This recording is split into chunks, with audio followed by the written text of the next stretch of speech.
आज हम महाभारत की पुस्तक से पाठ 14 जरासंध पढ़ेंगे। जरासंध एक राजा थे जो कि मगध राज्य में राज करते थे। इसमें है, इंद्रप्रस्थ में प्रतापी पांडव न्यायपूर्वक प्रजा पालन कर रहे थे। जब इंद्रप्रस्थ में पांडवों ने रहना शुरू कर दिया था तो वह वहाँ पर अपनी प्रजा का पालन कर रहे थे भली भांति। युधिष्ठिर के भाइयों तथा साथियों की इच्छा हुई कि अब राजसूय यज्ञ करके सम्राट पद प्राप्त किया जाए। जब उन्हें काफ़ी समय हो गया था वहाँ प्रजा का पालन करते हुए, तब उन्होंने उसके युधिष्ठिर के भाइयों ने और जो उनके साथी थे उन्होंने सोचा कि राजसूय यज्ञ करके हम राजा का पद प्राप्त करें। तो राजसूय यज्ञ एक प्रसिद्धि प्राप्त करने के लिए यज्ञ किया जाता है, जो कि कोई साधारण राजा नहीं कर सकता। उसके कुछ नियम होते हैं, तो उसके बारे में युधिष्ठिर श्री कृष्ण से बातचीत करना चाहते हैं। इस बारे में सलाह करने के लिए युधिष्ठिर ने श्री कृष्ण को संदेश भेजा। जब श्री कृष्ण को मालूम हुआ कि युधिष्ठिर उनसे मिलना चाहते हैं तो तत्काल ही वह द्वारका से चल पड़े और इंद्रप्रस्थ पहुँचे। युधिष्ठिर ने श्री कृष्ण से कहा, मित्रों का कहना है कि मैं राजसूय यज्ञ करके सम्राट पद प्राप्त करूं, परंतु राजसूय यज्ञ तो वही कर सकता है जो सारे संसार के राज्यों का पूज्य हो और सम्मानित हो। आप ही इस विषय में मुझे सही सलाह दे सकते हैं। तो युधिष्ठिर श्री कृष्ण से ये सारी बातें पूछते हैं। युधिष्ठिर की बात शांति के साथ सुनकर श्री कृष्ण बोले, मगध देश के राजा जरासंध ने सब राजाओं को जीतकर उन्हें अपने अधीन कर रखा है। तो उन्होंने जरासंध राजा के बारे में उनको बताया कि सभी उसका लोहा मान चुके हैं और उसके नाम से डरते हैं। यहाँ तक शिशुपाल जैसे शक्तिशाली संपन्न राजा भी अपनी अधीनता स्वीकार कर चुके हैं, यानी कि उनके अधीन रहकर ही काम करना उन्होंने शुरू कर दिया है और उनकी छत्र छाया में रहना पसंद करते हैं। अतः जरासंध के रहते हुए और कौन सम्राट पद प्राप्त कर सकता है। तो सब राजाओं ने उसके बारे में सोचना ही बंद कर दिया है। जब महाराज उग्रसेन का नासमझ बेटा कंस जरासंध की बेटी से विवाह करके उसका साथी बन गया था, तब मैंने और मेरे बंधुओं ने जरासंध के विरुद्ध युद्ध किया था।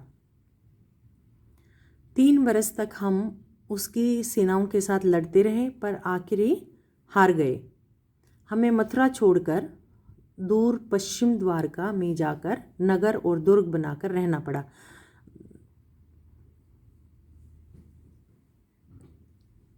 आपकी साम्राज्याधीश होने में दुर्योधन और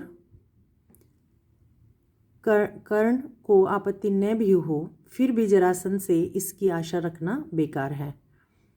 बगैर युद्ध के जरासंध इस बात को नहीं मान सकता कि अगर तुम राजा जरासंध को इस बात के लिए राजी करना चाहोगे तो वह नहीं हो सकता।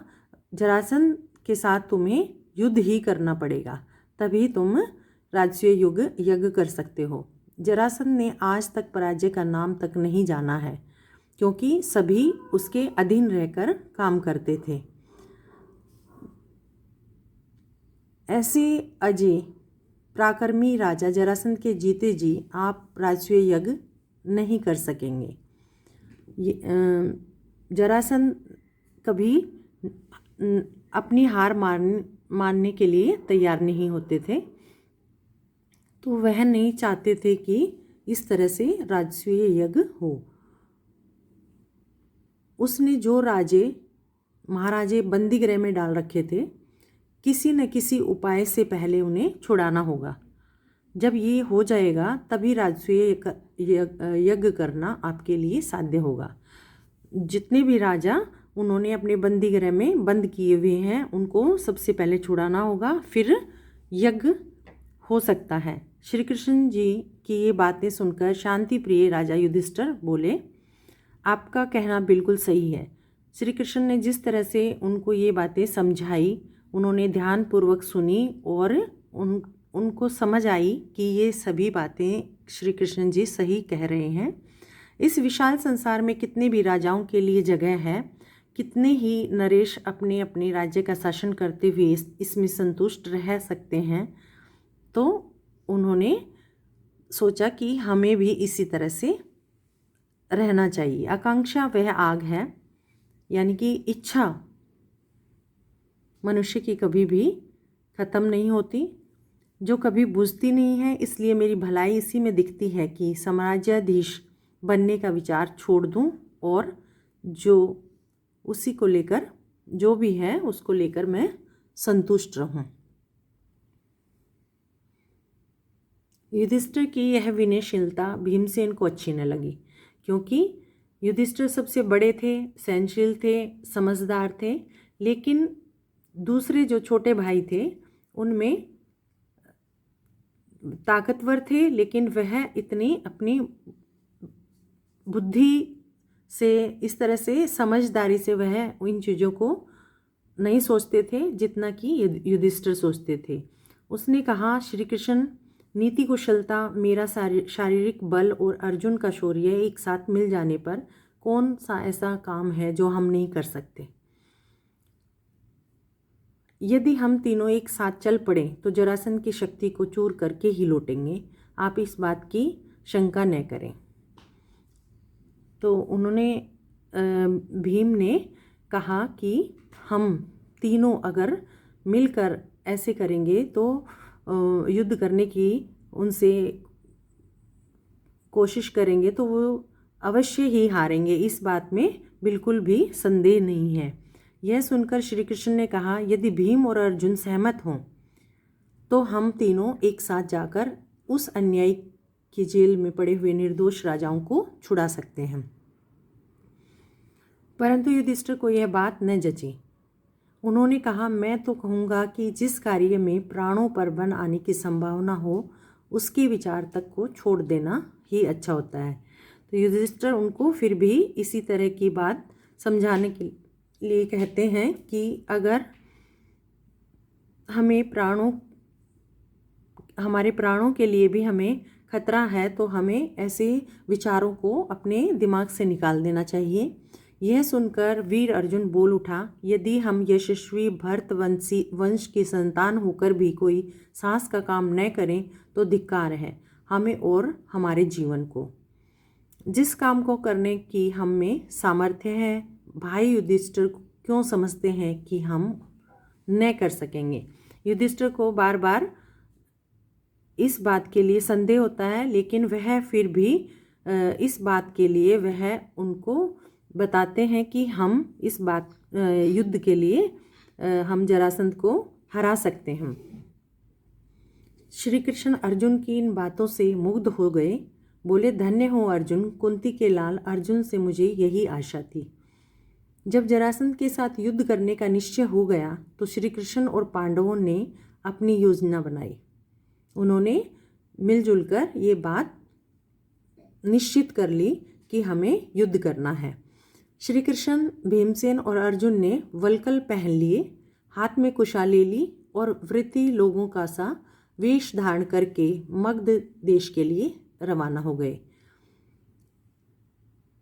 छाल से बने हुए वस्त्र पहन लिए, हाथ में कुशा नाम की एक घास होती है जो कि धार्मिक कार्य को शुरू करने से पहले उसका प्रयोग किया जाता है, और सन्यासी लोगों का वेश धारण करके वो मगध देश के लिए निकल जाते हैं। राह में सुंदर नगरों तथा गांवों को पार करते हुए वे तीनों जरासंध की राजधानी में पहुँचे।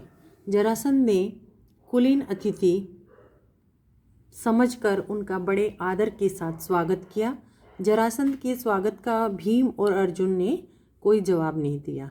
जब जरासंध उनका पहुंचने पर स्वागत करते हैं तो भीम और अर्जुन कुछ नहीं बोलते, वे दोनों मौन रहे। तब श्री कृष्ण बोले कि मेरे दोनों साथियों ने मौन व्रत लिया हुआ है, यानी कि मौन व्रत में बोलना नहीं होता, इस कारण अभी नहीं बोलेंगे। आधी रात के बाद व्रत खुलने पर बातचीत करेंगे। जरासंध ने इस बात पर विश्वास कर लिया और तीनों मेहमानों को यज्ञशाला में ठहराकर महल में चले गए। कोई भी ब्राह्मण अतिथि जरासंध के यहाँ आता तो उनकी इच्छा तथा सुविधा के अनुसार बातें करना व उनका सत्कार करना जरासंध का नियम था। इसके अनुसार आधी रात के बाद जरासंध अतिथियों से मिलने गया, लेकिन अतिथियों के रंग ढंग देखकर मगध नरेश के मन में कुछ शंका हुई, क्योंकि उन्होंने जिस तरह से उनका व्यवहार था तो उनको संदेह हुआ। राजा जरासंध ने कड़क कर पूछा, सच सच बताओ तुम लोग कौन हो? ब्राह्मण तो नहीं दिखाई देते।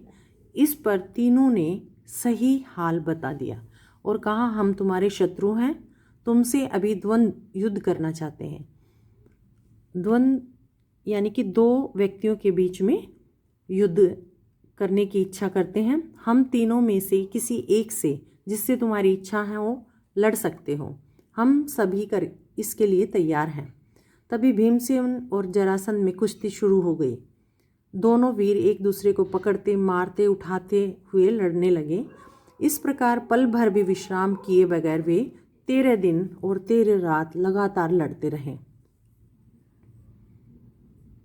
14वें दिन जरासंध थक कर जरा देर को रुक गया। वह ठीक मौका देखकर श्री कृष्ण ने भीम को इशारे से समझाया और भीमसेन ने फौरन जरासंध को उठाकर चारों ओर घुमाया और उसे जमीन पर जोर से गिरा दिया। इस प्रकार अजय जरासंध का अंत हो गया। जो कभी किसी से हारते नहीं थे, उन राजा जरासंध का अंत हो गया, यानी कि वो युद्ध में मारे गए। श्री कृष्ण और दोनों पांडवों ने उन सब राजाओं को छुड़ा लिया जिनको जरासंध ने बंदी गृह में डाल रखा था, और जरासंध के पुत्र सहदेव को मगध की राजगद्दी पर बैठाकर इंद्रप्रस्थ लौट गए। जरासंध के पुत्र सहदेव को भी उन्होंने राजगद्दी पर बिठा दिया और इंद्रप्रस्थ पहुंच गए। इसके बाद पांडवों ने विजय यात्रा की और सारे देश को महाराज युधिष्ठिर की अधीनता में ले लिया। सिर्फ जरासंध का ही उन्हें ये था कि वह राजसूय यज्ञ में बाधा उत्पन्न करेंगे, और उसके बाद उन्होंने सारे राजाओं को बंदीगृह से छुड़वा लिया और राजसूय यज्ञ की तैयारी में लग गए। जरासंध के वध के बाद पांडवों ने राजसूय यज्ञ किया। इसमें समस्त भारत के राजा आए हुए थे। जब अभ्यागत नरेशों का आदर सत्कार करने की बारी आई, यानी कि जो राजा दूसरी जगह से आए हुए थे, दूसरे राज्य से आए हुए थे, उनका आदर सत्कार करने लगे, तो प्रश्न उठा कि अग्र पूजा किसकी हो, कि सबसे पहले किसकी पूजा होनी चाहिए। सम्राट युधिष्ठिर ने इस बारे में पितामह भीष्म से सलाह ली। वृद्ध भीष्म ने कहा कि द्वारकाधीश श्री कृष्ण की पूजा पहले की जाए। युधिष्ठिर को भी यह बात पसंद आई। उन्होंने सहदेव को आज्ञा दी वह श्री कृष्ण का पूजन करें। सहदेव ने विधिवत श्री कृष्ण की पूजा की। सही तरीके से श्री कृष्ण की पूजा की। वासुदेव का इस प्रकार गौरवान्वित होना चेदी नरेश शिशुपाल को अच्छा नहीं लगा। शिशुपाल को यह बात पसंद नहीं आई कि श्री कृष्ण की पहले पूजा की जाए। वह एकाएक उठ खड़े हुए और ठाका मारकर हंस पड़े। सारे सभा की दृष्टि जब शिशुपाल की ओर गई तो वह ऊंचे स्वर में व्यंग से बोलने लगे, यह अन्याय की बात है कि एक मामूली से व्यक्ति को इस प्रकार गौरवान्वित किया जाता है।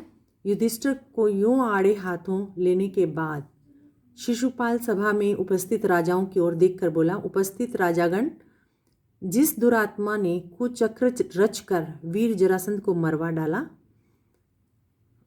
उन्होंने जरासंध के साथ जो युद्ध किया था तो उसमें श्री कृष्ण को वह कुचक्र बताया कि इस तरह का खेल रचकर उन्होंने जरासंध को मरवा डाला। उसी की युधिष्ठिर ने अग्र पूजा की। इसके बाद उसे हम धर्मात्मा कैसे कह सकते हैं? उनमें हमारा विश्वास नहीं रहा। इस तरह शब्द बाणों की बौछार कर चुकने के बाद शिशुपाल दूसरे कुछ राजाओं को साथ लेकर सभा से निकल गए, क्योंकि उनको उनकी बातें पसंद नहीं आई और वो वहाँ से चल दिए। राजा धीराज युधिष्ठिर नाराज हुए, राजाओं के पीछे दौड़े और अनुनय विनय करके उन्हें समझाने लगे। बाकी राजा युधिष्ठिर इस बात से बिल्कुल खुश न थे, क्योंकि वह इस तरह से सभा को छोड़कर चले गए और वह उन्हें दूसरे जो राजा थे उनको समझाने लगे। युधिष्ठिर ने बहुत के समझाने पर भी शिशुपाल नहीं माने। उसका हठ और घमंड बढ़ता गया। जिस तरह से वो उसको समझा रहे थे, मना रहे थे, तो वह इस बात से और ज़्यादा जिद कर रहे थे और उनका घमंड बढ़ता ही जा रहा था। अंत में शिशुपाल और श्री कृष्ण में युद्ध छिड़ गया, जिसमें शिशुपाल मारा गया और राजसूय युग संपूर्ण हुआ और राजा युधिष्ठिर को राजाधिराज की पदवी प्राप्त हो गई। और इस तरह से जरासंध और शिशुपाल का वध करके राजा युधिष्ठिर को राजा की पदवी प्राप्त हुई और उनका राज्याभिषेक किया।